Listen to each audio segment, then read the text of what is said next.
Nanu? Wer bist denn du? Huch. Hui. Hui. Nanu? Wer sitzt denn da bei mir im Schlafzimmer?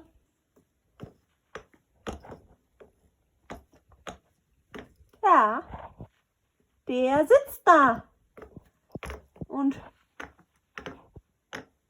klappert hier durch die Gegend. Wow, Hilfe. So. Hehe, und warum?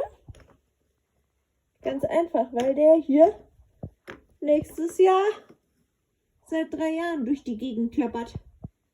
Dieser Herr hier,